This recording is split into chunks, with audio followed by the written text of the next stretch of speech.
ಎಲ್ಲರಿಗೂ ನಮಸ್ಕಾರ. ಮಂಗಳೂರು ವಿಶ್ವವಿದ್ಯಾನಿಲಯದ ದ್ವಿತೀಯ BA ತೃತೀಯ ಸೆಮಿಸ್ಟರ್ನ ಕನ್ನಡ ಐಚ್ಛಿಕ ಪಠ್ಯ ಸಾಹಿತ್ಯ ಧ್ವನಿ. ಈ ಸಾಹಿತ್ಯ ಧ್ವನಿ ಪಠ್ಯದ 5ನೆಯ ಘಟಕದಲ್ಲಿ ಛಂದಸ್ಸಿನ ಭಾಗವಿದೆ. ಈ ಛಂದಸ್ಸಿನ ಪಠ್ಯ ಭಾಗದ ತರಗತಿಯನ್ನು ಪ್ರಾರಂಭಿಸುವುದಕ್ಕೆ ನಾನೀಗ 59ನೆಯ ಸೆಷನ್ನಲ್ಲಿ ತಮ್ಮ ಮುಂದಿದ್ದೇನೆ. ಛಂದಸ್ಸಿನ ಪಠ್ಯ ಭಾಗ ಒಂದು ಶಾಸ್ತ್ರ ಪಠ್ಯವಾಗಿ ತಮ್ಮ ಮುಂದಿದೆ. ಶಾಸ್ತ್ರ ಪಠ್ಯದ ಮೂಲಕ ಕನ್ನಡ ಕಾವ್ಯ ರಚನೆಯ ಛಂದಸ್ಸಿನ ಚೌಕಟ್ಟಿನ ಅರಿವನ್ನು ಮೂಡಿಸುವುದು ಇಲ್ಲಿಯ ಪ್ರಮುಖ ಉದ್ದೇಶ. ಯಾಕಂದ್ರೆ ಕಾವ್ಯವನ್ನ ರಚಿಸುವವನಿಗೂ ಕಾವ್ಯವನ್ನ ಅಭ್ಯಸಿಸುವವನಿಗೂ ಛಂದಸ್ಸಿನ ಅರಿವು ಇರಬೇಕಾದದ್ದು ಅತ್ಯಂತ ಅವಶ್ಯ. ಸಾಹಿತ್ಯದ ವಿದ್ಯಾರ್ಥಿಗಳಿಗೆ ಕನ್ನಡ ಕಾವ್ಯಗಳ ಅಭ್ಯಾಸ ಮಾಡಬೇಕಾಗಿರುವುದರಿಂದ ಅವರಿಗೆ ಛಂದಸ್ಸಿನ ಪರಿಚಯ ಇರಲೇಬೇಕಾಗ್ತದೆ. ಛಂದಸ್ಸಿನ ಪಾರಿಭಾಷಿಕ ಪದಗಳ ಪರಿಚಯ, ಛಂದಸ್ಸಿನ ವಿವಿಧ ಲಯಗಳ ಪರಿಚಯ, ಪ್ರಯೋಗಶೀಲತೆಯ ಜೊತೆಗೆ ವಿದ್ಯಾರ್ಥಿಗಳ ಜ್ಞಾಪಕ ಶಕ್ತಿಯನ್ನು ವೃದ್ಧಿಸುವುದು ಕೂಡ ಇಲ್ಲಿಯ ಉದ್ದೇಶಗಳಲ್ಲಿ ಒಂದಾಗಿದೆ. ಕನ್ನಡ ಸಾಹಿತ್ಯದಲ್ಲಿ ಬಳಕೆಯಾದಂತಹ ಅಕ್ಷರ ವೃತ್ತಗಳು ಅಥವಾ ಖ್ಯಾತ ಕರ್ನಾಟಕಗಳೆಂದು ಕರೆಸಿಕೊಳ್ಳುವ ಆ ವೃತ್ತಗಳನ್ನು ಅಭ್ಯಾಸ ಮಾಡಬೇಕಾಗಿದೆ. ಜೊತೆಗೆ ಮಾತ್ರಾ ವೃತ್ತಗಳು, ಕಂದ ಮತ್ತು ರಗಳೆಗಳನ್ನು ಅಭ್ಯಾಸ ಮಾಡಬೇಕಾಗಿದೆ. ಇಷ್ಟು ಪಠ್ಯವನ್ನ ತಮಗೆ ಇಟ್ಟಿದ್ದಾರೆ. ಇದು ನನ್ನ ಪ್ರಥಮ ಅಧಿವೇಶನ, ತಮಗೆಲ್ಲ ಪ್ರಥಮ ತರಗತಿ. ಇಲ್ಲಿ ಮೊದಲಿಗೆ ನಾನು ಛಂದಸ್ಸಿನ ಬಗ್ಗೆ ಮಾತನಾಡ್ತಾ ಛಂದಸ್ಸಿನ ಸಾಮಾನ್ಯ ಸ್ವರೂಪದ ಕಡೆಗೆ ಗಮನ ಹರಿಸ್ತೇನೆ. ಛಂದಸ್ಸಿನ ಅಧ್ಯಯನ ಇಂದು ನಿನ್ನೆಯದಲ್ಲ.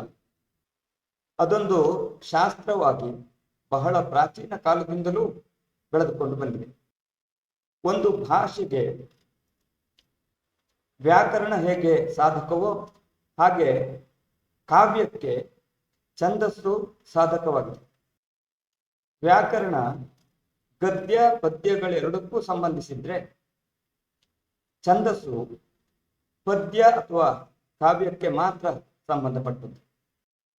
ಗದ್ಯದಲ್ಲೂ ನಾದ್ಯವಿರ್ತದೆ, ಲಯವೂ ಇರ್ತದೆ. ಆದರೆ ಕ್ರಮಾಗತವಾದ ಲಯವಿರುವುದಿಲ್ಲ ಗದ್ಯದಲ್ಲಿ. ಆದರೆ ಪದ್ಯ ಮಾತ್ರ ಲಯ ಮಾಧುರ್ಯದಿಂದ ಅದು ಕೂಡಿರ್ತದೆ, ರಮಣೀಯವಾಗಿ ಇರ್ತದೆ. ಪದ್ಯ ಎಂದ್ರೆ ಏನೆಂಬುದು ತಮಗೆಲ್ಲ ಸಾಮಾನ್ಯವಾಗಿ ಗೊತ್ತೇ ಇದೆ. ಪಾದೇನ ಸಂಯೋಗ ಪದ್ಯಂ ಎನ್ನುವಂತಹ ಲಕ್ಷಣವೇ ಪದ್ಯಕ್ಕೆ ಇದೆ. ಪಾದಗಳಿಂದ ಕೂಡಿದುದು ಪದ್ಯ ಎಂದ. ಗದ್ಯಕ್ಕೆ ಛಂದಸ್ಸಿನ ನಿರ್ಬಂಧ ಇಲ್ಲ. ಅದು ಯಾವುದೇ ನಿರ್ಬಂಧ ಇಲ್ಲದೆ ಸುದೀರ್ಘವಾಗಿ ಸಾಗುವಂಥದ್ದು. ಗದ್ಯ ನಡೆದರೆ ಪದ್ಯ ಕುಣಿಯುತ್ತದೆ ಎಂಬ ಮಾತಿದೆ. ಪದ್ಯ ಯಾಕೆ ಕುಣಿತದೆ ಅಂತ ಹೇಳಿದ್ರೆ ಪದ್ಯದಲ್ಲಿ ಬೇರೆ ಬೇರೆ ಲಯ ವಿನ್ಯಾಸಗಳಿರ್ತವೆ. ಪದ್ಯದಲ್ಲಿ ನಾದವಿರ್ತದೆ, ಗದ್ಯದಲ್ಲೂ ನಾದವಿರ್ತದೆ, ಲಯವಿರ್ತದೆ ಎಂಬುದನ್ನ ನಾನು ಈಗಾಗಲೇ ಹೇಳಿದ್ದೆ. ಆದ್ರೆ ಗದ್ಯದ ನಾದವನ್ನ, ಗದ್ಯದ ಲಯವನ್ನ ಒಂದು ನಿಶ್ಚಿತವಾದ ಚೌಕಟ್ಟಿನಲ್ಲಿ ಇಡಲು ಅನೇಕ ತೊಡಕುಗಳಾಗ್ತವೆ. ಪದ್ಯದ ನಾದ ಲಯವನ್ನ ಸುಲಭವಾಗಿ ಗುರುತಿಸಿಕೊಳ್ಳಲು ಸಾಧ್ಯವಿದೆ. ಹೀಗೆ ಪದ್ಯದ ನಾದ ಲಯದ ರೂಪವನ್ನ ಗುರುತಿಸುವಂತಹ ಶಾಸ್ತ್ರವೇ ಛಂದಸ್ ಶಾಸ್ತ್ರ. ಕಾವ್ಯ ಲಯದ ಲಕ್ಷಣವನ್ನ ಹೇಳುವ ಶಾಸ್ತ್ರವೇ ಛಂದಸ್ ಶಾಸ್ತ್ರ. ತಮಗೆಲ್ಲ ಶಾಸ್ತ್ರ ಎಂದ್ರೇನು ಎಂಬುದು ಗೊತ್ತಿದೆ ಅನ್ಕೊಂಡಿದ್ದೀನಿ. ತತ್ವ ವಿಚಾರ, ತತ್ವ ವಿವರಣೆಗಳನ್ನೊಳಗೊಂಡದ್ದೇ ಶಾಸ್ತ್ರ. ಶಾಸ್ತ್ರ ಸಿದ್ಧಾಂತ ರೂಪದ್ದು. ಛಂದಸ್ ಶಾಸ್ತ್ರ ಅಂದ್ರೆ ಕಾವ್ಯ ಅಥವಾ ಪದ್ಯ ರಚನೆಯ ವಿಧಿ ವಿಧಾನಗಳನ್ನ ತಿಳಿಸುವಂತಹ ಶಾಸ್ತ್ರ. ಛಂದಸ್ನಲ್ಲಿ ಸಂಜ್ಞೆಗಳಿವೆ, ಸೂತ್ರಗಳಿವೆ, ಸಂಕೇತಗಳಿವೆ, ನಿಯಮಗಳಿವೆ. ಇವುಗಳನ್ನೆಲ್ಲ ಒಳಗೊಂಡದ್ದು ಛಂದಶಾಸ್ತ್ರ. ಕನ್ನಡ ಸಾಹಿತ್ಯದಲ್ಲಿ ಸಂಸ್ಕೃತದಿಂದ ತೆಗೆದುಕೊಂಡಂತಹ ಛಂದಸ್ಸು ಇದೆ, ಪ್ರಾಕೃತದಿಂದ ತೆಗೆದುಕೊಂಡಂತಹ ಛಂದಸ್ಸು ಇದೆ, ನಮ್ಮ ದೇಶೀಯ ಅಚ್ಚಗನ್ನಡ ಛಂದಸ್ಸು ಇದೆ. ಇಲ್ಲೆಲ್ಲ ಬರುವಂತಹ ಪದ್ಯ ವಿಶೇಷಗಳ ವಿಶೇಷ ಲಕ್ಷಣ, ಸ್ವರೂಪ ಇತ್ಯಾದಿಗಳನ್ನು ತಿಳಿದುಕೊಳ್ಳುವುದೇ ಇಲ್ಲಿ ಮುಖ್ಯವಾಗ್ತದೆ. ಈಗ ಛಂದಸ್ಸು ಎಂದರೇನೆಂಬುದನ್ನ ವಿಚಾರ ಮಾಡಿ. ಛಂದಸ್ಸು ಕಾವ್ಯಕ್ಕೆ ಸಂಬಂಧಿಸಿದ್ದು ಎಂಬುದು ಈಗಾಗಲೇ ತಮಗೆ ಗೊತ್ತಾಗಿದೆ. ಕಾವ್ಯವೆಂಬುದು ಕವಿಯ ಕರ್ಮ, ಕವಿಯ ರಚನೆ. ಕಾವ್ಯಕ್ಕೊಂದು ವಸ್ತುವಿರ್ತದೆ. ಆ ವಸ್ತುವಿನ ಸುತ್ತ ಭಾವ, ರಸ, ಧ್ವನಿ, ಔಚಿತ್ಯ, ರೀತಿ, ಅಲಂಕಾರ, ಕವಿ ಸಮಯ ಇತ್ಯಾದಿಗಳೆಲ್ಲವನ್ನು ಕೂಡ ಕವಿ ತರಬಹುದು. ಕಾವ್ಯವನ್ನ ಸೊಗಸಾಗಿ ಹೆಣೆಯಬಹುದು. ಆದರೆ ಇವೆಲ್ಲ ಆ ಕಾವ್ಯದ ಆಂತರಿಕ ವಿಷಯಗಳಾಗ್ತವೆ, ಅಂಗಗಳಾಗ್ತವೆ.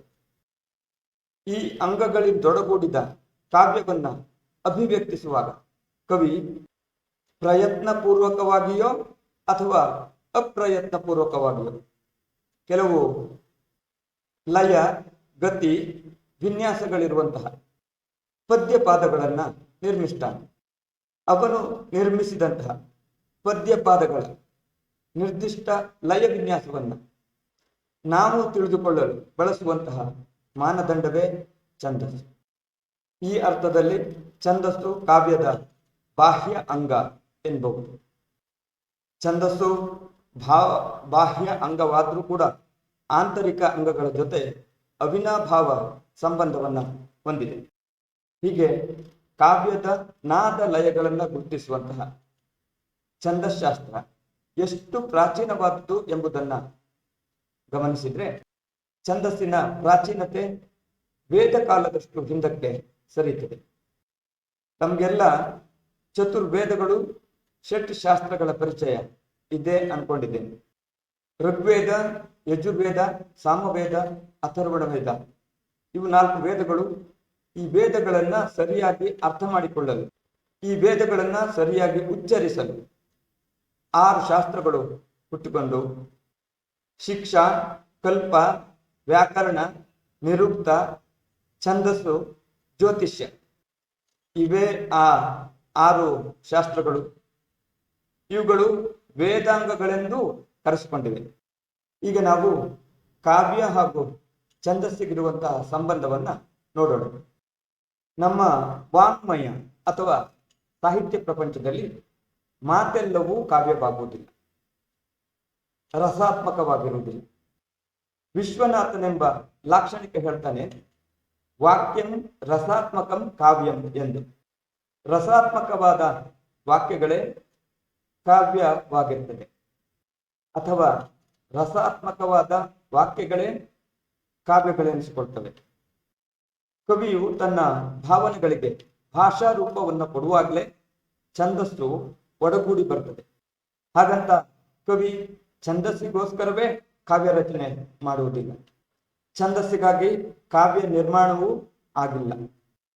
ಇದಕ್ಕೊಂದು ಉದಾಹರಣೆಯನ್ನು ನೆನಪಿಸಿಕೊಳ್ಳುವುದಾದ್ರೆ, ಬೇಡನೊಬ್ಬನ ಬಾಣಾಹುತಿಗೆ ಬಲಿಯಾದಂತಹ ಗಂಡು ಕ್ರೌಂಚ ಪಕ್ಷಿ, ಬಲಿಯಾದ ಗಂಡು ಕ್ರೌಂಚದ ವಿರಹ ವ್ಯತೆಯನ್ನ ಅನುಭವಿಸುತ್ತಿದ್ದಂತ ಹೆಣ್ಣು ಕ್ರೌಂಚವನ್ನ ಕಂಡು ವಾಲ್ಮೀಕಿ ಮುನಿ ಬೇಡನನ್ನ ಶಪಿಸಿದನಂತೆ. ಮಾ ನಿಷಾದ್ ಪ್ರತಿಷ್ಠಾಂ ತ್ವಮಗಮಃ ಶಾಶ್ವತೀಹಿ ಸಮಾಹ ಯತ್ ಕ್ರೌಂಚ ಮಿಥುನಾದೇಕಂ ಅವಧೀಹಿ ಕಾಮಮೋಹಿತಂ. ವಾಲ್ಮೀಕಿ ಬೇಡನಿಗೆ ಶಪಿಸಿದ್ದು ಹೀಗೆ. ಭಾವೋತ್ಕಟತೆಯಿಂದ ಶಪಿಸಿದಂತಹ ಮಾತುಗಳೇ ಶ್ಲೋಕ ಛಂದಸ್ಸಾಯಿತು. ಅದು ಮುಂದೆ ರಾಮಾಯಣದಂತಹ ರಚನೆಗೆ ನಾಂದಿಯಾಯಿತು. ಹೀಗೆ ಭಾವನೆಗಳಿಗೆ ಭಾಷಾ ರೂಪವನ್ನು ಕೊಡುವಾಗಲೇ ಛಂದಸ್ಸು ಒಡಗೂಡಿ ಬರುತ್ತೆ. ಕಾವ್ಯದ ಒಡಲಲ್ಲೇ ಸೇರಿಕೊಂಡಿರುವಂತಹ ಛಂದಸ್ಸು ಮುಂದೆ ಕಾವ್ಯಕ್ಕೆ ಅನಿವಾರ್ಯ, ಅವಶ್ಯಕವಾಯಿತು. ಮ್ಯಾಥ್ಯೂ ಅರ್ನಾಲ್ಡ್ ಎನ್ನುವಂತಹ ಆಂಗ್ಲ ವಿದ್ವಾಂಸ ಮಾತನಾಡ್ತಾನೆ, ಕಾವ್ಯಕ್ಕೆ ಛಂದಸ್ಸು ಅನಿವಾರ್ಯ, ಅವಶ್ಯಕ. ಛಂದಸ್ಸು ಕಾವ್ಯದ ಪರಿಪೂರ್ಣತೆಯ ಅಂಶ ಎಂತಾನೆ. ಛಂದೋಂಬುದಿಯ ಕರ್ತೃ ಕನ್ನಡದ ನಾಗವರ್ಮ ಹೇಳುವಂತಹ ಮಾತುಗಳನ್ನು ಕೇಳಿ. ಛಂದಮನರಿಯದೆ ಕವಿತೆಯ ದಂದುಗದೊಳ್ ತೊಡರ್ದು ಸುಳಿವ ಕುಕವಿ ಕುರುಡಂ. ಅವನ ದೃಷ್ಟಿಯಲ್ಲಿ ಛಂದಸ್ಸನ್ನು ಅರಿಯದೆ ಕವಿತೆಯ ರಚನೆ ಮಾಡುವ ಒಂದು ದಂದುಗದಲ್ಲಿ, ಕವಿತೆ ರಚನೆ ಮಾಡುವುದೇ ಅವನಿಗೊಂದು ಹೋಟೆಲ್ ಇದ್ದ ಹಾಗೆ, ಅಂತಹ ದಂದುಗದಲ್ಲಿ ಸುಳಿಯುವ ಕುಕವಿ ಆತ. ಆ ಕುಕವಿಯೇ ಕುರುಡಂ ಎಂತಾನೆ ಅವನು. ಆಮೇಲೆ ನಮ್ಮ ಕವಿರಾಜ ಮಾರ್ಗಕಾರ ಹೇಳ್ತಾನೆ, ನುಡಿಯಂ ಛಂದದೊಳೊಂದಿರೆ ತೊಡರ್ಚಲ್ ಅರಿವಾತನ್ ಆತನಿಂದಂ ಜಾಣಂ. ನುಡಿಯಂ ಛಂದದೊಳು ಒಂದಿ ಇರೆ ತೊಡರ್ಚಲ್ ಅರಿವಾತನ್ ಆತನಿಂದಂ ಜಾಣಂ. ಇಲ್ಲಿ ಆತನಿಂದಂ ಜಾಣಂ ಎನ್ನುವಲ್ಲಿ ಆತ ಯಾರು ಅಂತ ಕೇಳಬೇಕು. ಕವಿರಾಜ ಮಾರ್ಗಕಾರ ಈ ಮೊದಲು ಮಾತರಿವನ ಬಗ್ಗೆ ಹೇಳ್ತಾನೆ. ಮಾತರಿವನ್ ಅಂದ್ರೆ ಯಾರು? ಮಾತನ್ನ ಇತರರಿಗೆ ಚೆನ್ನಾಗಿ ಮನಸ್ಸಿಗೆ ಮುಟ್ಟುವಂತೆ ತಿಳಿಸಬಲ್ಲವನೇ ಮಾತರಿವನ್. ಇಲ್ಲಿ ಆತ ಹೇಳುವುದು ನುಡಿಯನ್ನ ಅಂದ್ರೆ ಮಾತುಗಳನ್ನು ಛಂದಸ್ಸಿನಿಂದೊಡಗೂಡಿ ಇತರರಿಗೆ ತಿಳಿಸಬಲ್ಲವನು. ಅಂದ್ರೆ ಇನ್ನೂ ಸ್ಪಷ್ಟವಾಗಿ ಹೇಳ್ಬೇಕಂದ್ರೆ ಹಿರಿದಾದ ಅರ್ಥವನ್ನೊಳಗೊಂಡ ನುಡಿಗಳನ್ನು ಕೆಲವೇ ಮಾತುಗಳಲ್ಲಿ ಇತರರಿಗೆ ತಿಳಿಸಬಲ್ಲವನು ಆತನಿಗಿಂತಲೂ, ಮಾತರಿವನಿಗಿಂತಲೂ ಜಾಣ ಅಂತಾನೆ ಕವಿರಾಜ ಮಾರ್ಗಕಾರ. ಕವಿ ಕಾಮ ಎಂಬುವನು ತನ್ನ ಶೃಂಗಾರ ರತ್ನಾಕರದಲ್ಲಿ ಛಂದಸ್ಸು ಕೇವಲ ಜಾಣ್ಮೆಯಲ್ಲ, ಮಾತಿಗೆ ಬಲ್ಮೆಯುಂಟಾಗಬೇಕಾದ್ರೆ ಛಂದಸ್ಸು ಅವಶ್ಯಕ ಎಂತಾನೆ. ಛಂದಸ್ಸು ಕೇವಲ ಜಾಣ್ಮೆಯಲ್ಲ, ಮಾತಿಗೆ ಬಲ್ಮೆ ಅಂದ್ರೆ ಮಾತಿಗೊಂದು ಬಲಿಷ್ಠತೆ, ಶಕ್ತಿ ಉಂಟಾಗಬೇಕಾದ್ರೆ ಛಂದಸ್ಸು ಅವಶ್ಯಕ ಅವನ ದೃಷ್ಟಿಯಲ್ಲಿ. ನೇಮಿಚಂದ್ರ ಕವಿ ಹೇಳ್ತಾನೆ, ಛಂದದಿಂದ ಅಳಂಕೃತಿ ಗೆಳಸಿದ್ದ ಮಾರ್ಗದಿ ಸೋಲಿಪುದಚ್ಚರಿಯೇ ರಸಜ್ಞರಂ ಅಂತ ಪ್ರಶ್ನಿಸ್ತಾನೆ. ಛಂದಸ್ಸಿನಿಂದ ಅಲಂಕೃತವಾದಂತಹ ನುಡಿಗಳಿಂದ ಎಂತಹ ರಸಜ್ಞರನ್ನು ಸೋಲಿಸಬಹುದು ಎಂಬುದು ನೇಮಿಚಂದ್ರನ ಅರ್ಥವಿರಬಹುದು. ಹೀಗೆ ಕಾವ್ಯಕ್ಕೆ ಛಂದಸ್ಸಿನ ಅವಶ್ಯಕತೆಯನ್ನ ಎಲ್ಲ ಕವಿಗಳು, ಲಾಕ್ಷಣಿಕರು ಒತ್ತಿ ಹೇಳುತ್ತಾ ಬಂದಿದ್ದಾರೆ. ಕಾವ್ಯವು ಕುರಿತು ಓದದವರ ಮತಿಯಲ್ಲಿ ನಿಲ್ಲುವಂತಹದ್ದು ಛಂದಸ್ಸಿನಿಂದಾಗಿಯೇ. ಕಾವ್ಯ ಕುರಿತೋದದವರ ಮತಿಯಲ್ಲಿ ನಿಲ್ಲುವಂತಹದ್ದು ಮಾತ್ರವಲ್ಲ, ಕುರಿತೋದದವರು ಕೂಡ ಛಂದೋಬಂಧವಾದಂತಹ ಕಾವ್ಯ ರಚನೆ ಮಾಡಿರುವುದು ಕನ್ನಡ ಸಂದರ್ಭದಲ್ಲಿ ನಮಗೆ ಗೊತ್ತಾಗ್ತದೆ, ತಿಳಿದು ಬರ್ತದೆ. ನಮ್ಮ ಜನಪದ ಕಾವ್ಯಗಳನ್ನ ಈ ಸಂದರ್ಭದಲ್ಲಿ ಸ್ಮರಿಸಿಕೊಳ್ಬಹುದು. ಕಾವ್ಯದಲ್ಲಿ ಛಂದಸ್ಸು ಹಾಗೂ ಗೇಯಾಂಶವಿರುವುದರಿಂದ ಕೇಳುವಂತಹ ಶ್ರಾವಕನಿಗೆ ಗದ್ಯಕ್ಕಿಂತಲೂ ಪದ್ಯವೇ ಹೆಚ್ಚು ಪ್ರಿಯವಾಗುವಂಥದ್ದು. ಪದ್ಯದ ಆಧಾರವೇ ಲಯ, ಲಯದೊಂದಿಗೆ ಯತಿ, ಪ್ರಾಸ, ಅನುಪ್ರಾಸಾದಿಗಳಿಂದ ಕಾವ್ಯ ಕೂಡಿರುವುದರಿಂದ ಆಬಾಲ ವೃದ್ಧರಿಗೂ ಕೂಡ ಕಾವ್ಯ ಪದ್ಯ ಮೆಚ್ಚುಗೆಯಾಗ್ತದೆ. ಪದ್ಯಂ ಸಮಸ್ತ ಜನತಾ ಹೃದಯಂ ಎನ್ನುವಂತಹ ಮಾರ್ಗಕಾರನ ಮಾತನ್ನ ಮತ್ತೊಮ್ಮೆ ನೆನಪಿಸಿಕೊಳ್ಬಹುದು. ನಾವೀಗ ಛಂದಸ್ಸಿನಿಂದ ಏನೇನು ಪ್ರಯೋಜನಗಳಿವೆ ಎಂಬುದನ್ನ ತಿಳ್ಕೊಳ್ಬಹುದು. ರಸವತ್ತಾದ ಕಾವ್ಯಾಂಶಗಳನ್ನ ಮನೋಹರವಾಗಿ ತಿಳಿಸಲು ಛಂದಸ್ಸಿನಿಂದ ಸಾಧ್ಯವಿದೆ. ಸುಲಭವಾಗಿ ಪದ್ಯಗಳನ್ನ ನೆನಪಿನಲ್ಲಿಡಲು ಛಂದಸ್ಸು ಸಹಾಯ ಮಾಡುತ್ತದೆ. ತಾಳಬದ್ಧವಾಗಿ ಪದ್ಯವನ್ನು ಹಾಡಲು ಛಂದಸ್ಸು ಅನುಕೂಲ ಮಾಡಿಕೊಡುತ್ತೆ. ವಿಸ್ತೃತ ವಿಷಯಗಳ ಸಂಕ್ಷಿಪ್ತತೆಗಾಗಿ ಛಂದಸ್ಸು ಅತ್ಯಂತ ಅವಶ್ಯಕ. ಈ ಛಂದಸ್ಸಿನಿಂದ ಕವಿಯ ಶೈಲಿಗೊಂದು ವಿಶಿಷ್ಟ ಸ್ವರೂಪ ಬರುತ್ತೆ. ಛಂದಸ್ಸಿನಿಂದ ಕವಿಗೆ ಸಹೃದಯರೊಡನೆ ಹೃದಯ ಸಂವಾದವಾಗುವಂತೆ ಅಭಿವ್ಯಕ್ತಿಸುವುದಕ್ಕೆ ಸಾಧ್ಯವಾಗುತ್ತೆ.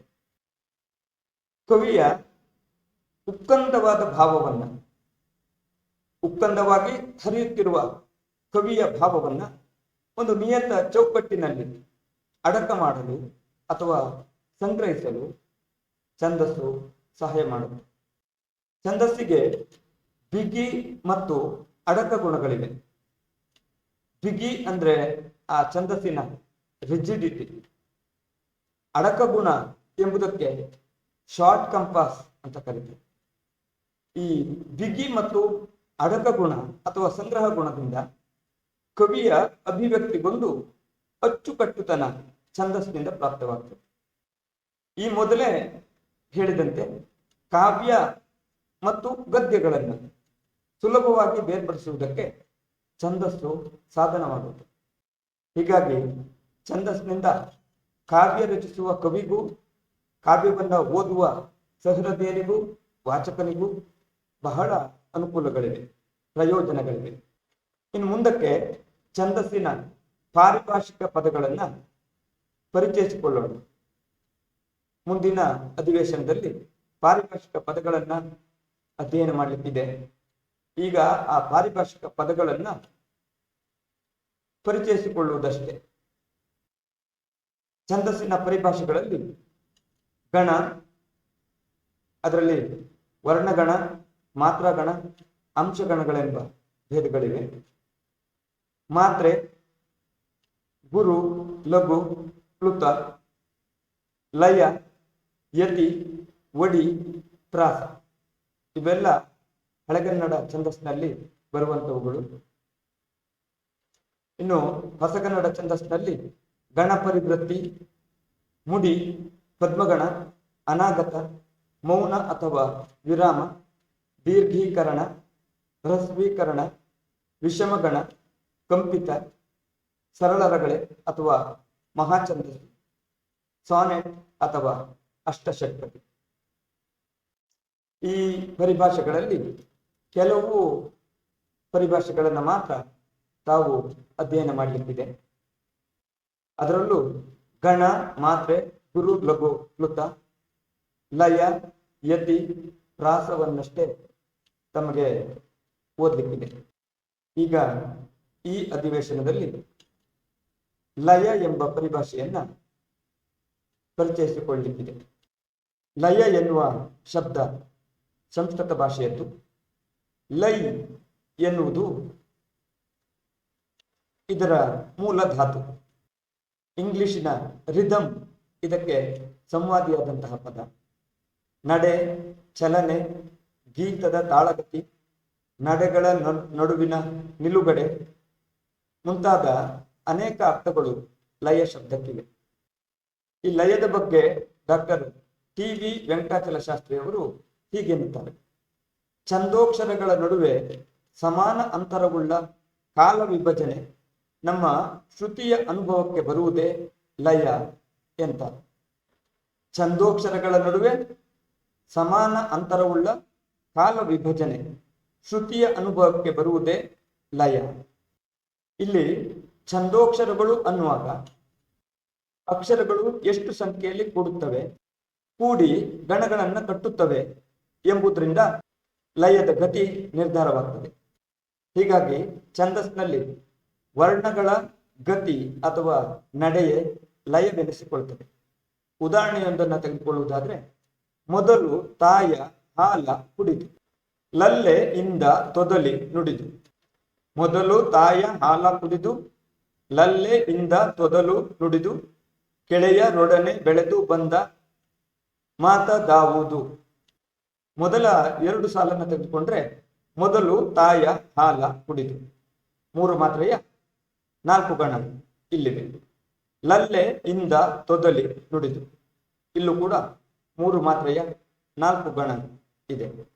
ಇನ್ನೊಂದು ಉದಾಹರಣೆಯನ್ನು ತೆಗೆದುಕೊಳ್ಳುವುದಾದ್ರೆ, ಸಾಲವನು ಕೊಂಬಾಗ ಹಾಲೋಗ ರುಂಡಂತೆ. ಸಾಲಿಗನು ಬಂದು ಎಳೆವಾಗ ಕಿಬ್ಬದಿ. ಸಾಲವನು ಕೊಂಬಾಗ ಹಾಲೋಗ ರುಂಡಂತೆ ಎಲ್ಲ 5 ಮಾತ್ರೆಯ ಗಣಗಳು. ಸಾಲವನು ಕೊಂಬಾಗ ಹಾಲೋಗ ರುಂಡಂತೆ 5 ಮಾತ್ರೆಯ 4 ಗಣ ಆಯ್ತು. ಸಾಲಿಗನು 5 ಆಯ್ತು. ಬಂದು 3 ಮಾತ್ರೆ ಆಯಿತು, ಎಳೆವಾಗ 5 ಆಯಿತು, ಕಿಬ್ಬದಿಯ 5 ಆಯಿತು. ಹೀಗಾಗಿ ಈ ಲಯ ಪಂಚಮಾತ್ರ ಲಯ. ಮೊದಲು ತಾಯ ಹಾಲ ಕುಡಿದು ತ್ರಿಮಾತ್ರ ಲಯ.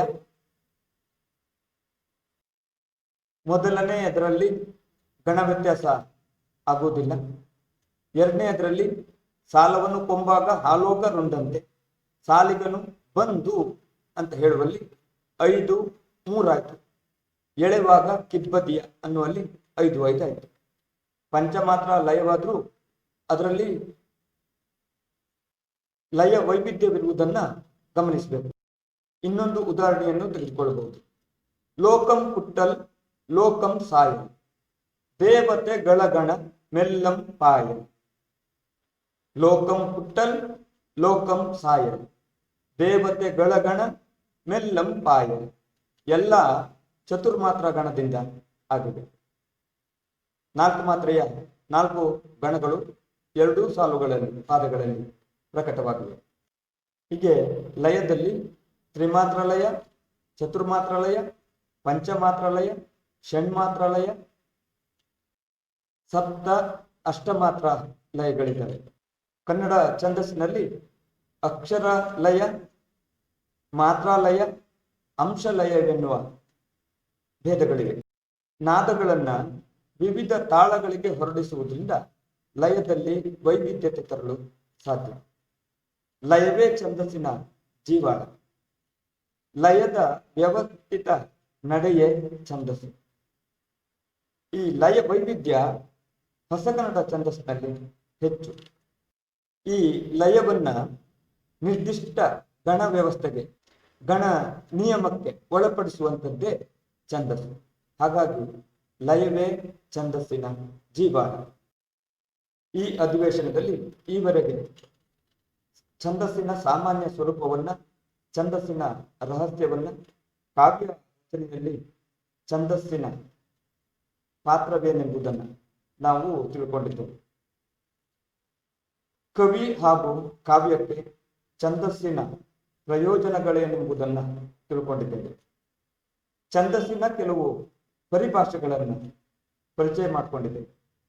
ಅದರಲ್ಲಿ ಲಯ ಎನ್ನುವಂತಹ ಛಂದಸ್ಸಿನ ಜೀವಾಳವೆನಿಸಿದಂತಹ ಲಯದ ಪರಿಚಯವನ್ನ ಮಾಡಿಕೊಂಡಿದ್ದೇವೆ. ವಿದ್ಯಾರ್ಥಿ ಸ್ನೇಹಿತರೆ, ಈ ಅಧಿವೇಶನದ ಬಹು ಆಯ್ಕೆಯ ಕಿರು ಪ್ರಶ್ನೆಗಳನ್ನ ಕೇಳಿದ್ದೇವೆ. ಕಾವ್ಯದ ರಾಚನಿಕ ಅಂಶಗಳನ್ನು ಗುರುತಿಸುವ ಶಾಸ್ತ್ರ ಯಾವುದು ಅಂತ ಕೇಳಲಾಗಿದೆ. ಸಂಗೀತ ಶಾಸ್ತ್ರ, ಕಾವ್ಯ ಮೀಮಾಂಸೆ, ಛಂದಶಾಸ್ತ್ರ, ನಾಟ್ಯಶಾಸ್ತ್ರ ಎಂಬ ಆಯ್ಕೆಗಳನ್ನು ಕೊಡಲಾಗಿದೆ. ಕಾವ್ಯದ ರಾಚನಿಕ ಅಂಶಗಳನ್ನ ಅಂದ್ರೆ ಕಾವ್ಯ ರಚನೆಗೆ ಸಂಬಂಧಿಸಿದ ಅಂಶಗಳನ್ನ ಚರ್ಚಿಸುವಂತಹ ಶಾಸ್ತ್ರ ಛಂದಶಾಸ್ತ್ರ ಎನ್ನುವ ಉತ್ತರವಿದೆ. ಅದನ್ನ ಗಮನಿಸಿ. ಬಹು ಆಯ್ಕೆಯ ಕಿರು ಪ್ರಶ್ನೆ 2, ಛಂದಮನರಿಯದೆ ಕವಿತೆಯ ದಂದುಕದೊಳ್ ಸುಳಿವ ಕುಕವಿಯ ಕುರುಡಂ ಎಂದವನು ಯಾರು ಅಂತ ಕೇಳಿದ್ದೇವೆ. ನಾಗವರ್ಮ, ಜಯಕೀರ್ತಿ, ಹೇಮಚಂದ್ರ, ಈಶ್ವರ ಕವಿ ಎಂಬ ಆಯ್ಕೆಗಳಿವೆ. ಛಂದಮನರಿಯದೆ ಕವಿತೆಯ ದಂದುಕದೊಳ್ ಸುಳಿವ ಕುಕವಿಯೇ ಕುರುಡಂ ಎಂದವನು ನಾಗವರ್ಮ. ಮೊದಲ ಆಯ್ಕೆ ನಾಗವರ್ಮ ಎಂಬುದನ್ನ ಗಮನಿಸಿ.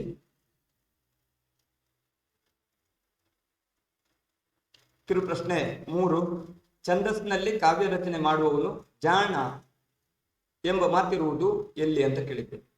ಛಂದೋನುಶಾಸನದಲ್ಲಿ, ಛಂದೋಂಬುದಿಯಲ್ಲಿ, ಕವಿಜಿಹ್ವಾ ಬಂಧನದಲ್ಲಿ, ಕವಿರಾಜ ಮಾರ್ಗದಲ್ಲಿ. ಛಂದಸ್ಸಿನಲ್ಲಿ ಕಾವ್ಯ ರಚನೆ ಮಾಡುವವನು ಜಾಣ ಎಂಬ ಮಾತಿರುವುದು ಕವಿರಾಜ ಮಾರ್ಗದಲ್ಲಿ ಎಂಬ ಉತ್ತರವನ್ನ ಗಮನಿಸಿ.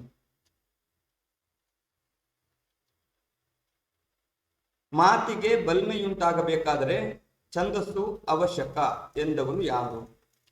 ಮಾತಿಗೆ ಬಲ್ಮೆಯುಂಟಾಗಬೇಕಾದ್ರೆ ಛಂದಸ್ಸು ಅವಶ್ಯಕ ಎಂದವನು ಕವಿಕಾಮ ತನ್ನ ಶೃಂಗಾರ ರತ್ನಾಕರದಲ್ಲಿ.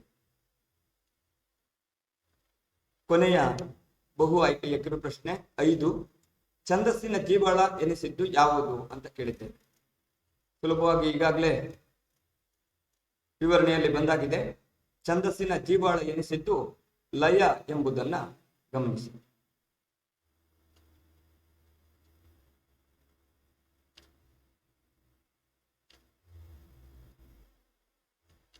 ಇಲ್ಲಿಗೆ ಈ ಅಧಿವೇಶನವನ್ನ ಮುಗಿಸ್ತಾ ಇದ್ದೇನೆ. ಮುಂದಿನ ಅಧಿವೇಶನದಲ್ಲಿ ಭೇಟಿಯಾಗೋಣ.